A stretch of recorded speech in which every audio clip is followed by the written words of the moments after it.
Bismillahirrahmanirrahim. Assalamualaikum warahmatullahi wabarakatuh. Perkenalkan, saya Amelia Usratul Husna dengan NIM 25140013 dari Program Studi Pendidikan Agama Islam Fakultas Tarbiyah dan Keguruan Universitas Islam Negeri Imam Bonjol Padang. Pada video ini, saya akan memaparkan artikel saya yang berjudul Perkembangan Pendidikan Islam pada Periode Awal Islam di Nusantara.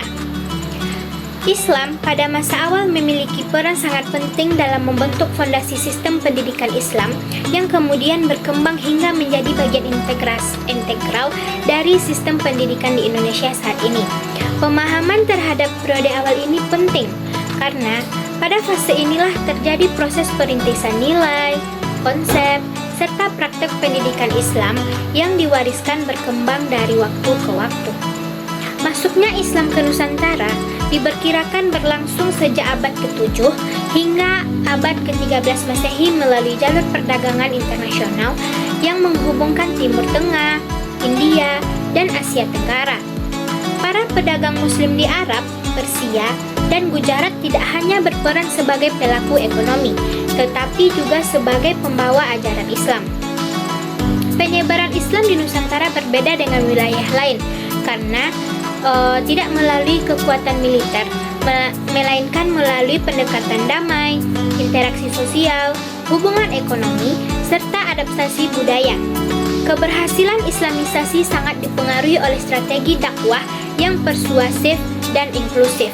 Dalam konteks ini, pendidikan memiliki peran strategis sebagai sarana utama mentransmisikan ajaran Islam, membentuk karakter dan moral, serta menanamkan nilai keimanan, akhlak, dan etika sosial. Pada tahap awal, pendidikan Islam di Nusantara belum berbentuk lembaga formal seperti sekolah modern. Nah, hasil penelitian menunjukkan bahwa masuknya pendidikan Islam ke Nusantara tidak terlepas dari proses Islamisasi melalui perdagangan sejak abad ke-7 hingga ke-13. Secara bertahap, pendidikan Islam berkembang dari bentuk non-formal menjadi sistem lebih terstruktur melalui lembaga tradisional seperti surau, pesantren, maunasah, dan daya. Yang pertama yaitu pendidikan Islam sebagai proses Islamisasi.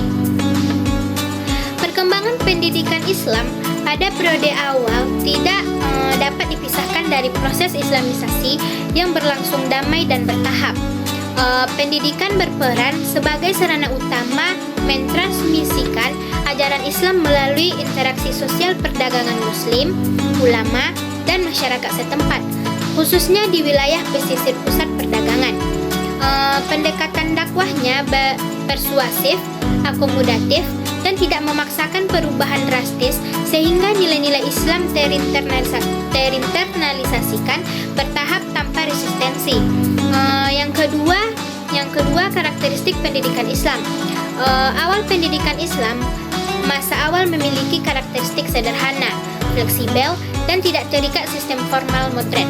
Pembelajaran berlangsung di masjid, rumah ulama, dan tempat berkumpul lainnya, menyatu dengan kehidupan sosial masyarakat.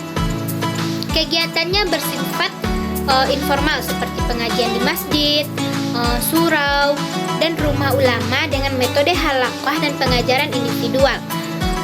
Selanjutnya yaitu yang ketiga, materi dan metode pembelajaran. Materi meliputi Al-Quran, hadis, fikih, tasawuf, dan akhlak sebagai dasar pembentukan kepribadian Muslim. Penekanan pada tasawuf dan akhlak menunjukkan pendidikan tidak hanya berorientasi intelektual, tetapi juga pembinaan spiritual dan moral. Metodenya sederhana, halaqah, hafalan, dan keteladanan langsung guru ke murid. Hubungan guru ke murid bersifat personal dan intens. Guru berperan sebagai teladan, bukan hanya menyampaikan ilmu. Selanjutnya yang keempat, peran lembaga dan ulama. Seiring meningkatnya pemeluk Islam, muncul lembaga tradisional, surau di Minangkabau sebagai pusat pendidikan dan pembinaan masyarakat, pesantren di Jawa dengan sistem lebih terorganisir dipimpin kiai, serta maunasah dan dayah di Aceh sebagai pusat pendidikan dan sosial masyarakat. Lembaga ini berfungsi sebagai pusat kegiatan sosial, budaya, bahkan politik. Peran ulama sangat dominan sebagai pendidik, pemimpin spiritual, dan tokoh sosial. Mereka menjadi rujukan persoalan agama dan sosial, sehingga sangat dihormati dan memiliki otoritas kuat. Banyak ulama Nusantara yang menuntut ilmu ke Timur Tengah, lalu kembali menyebarkan ilmu, menunjukkan pendidikan Islam tidak terisolasi tetapi terhubung tradisi keilmuan global. Selanjutnya yaitu yang kelima, akulturasi budaya.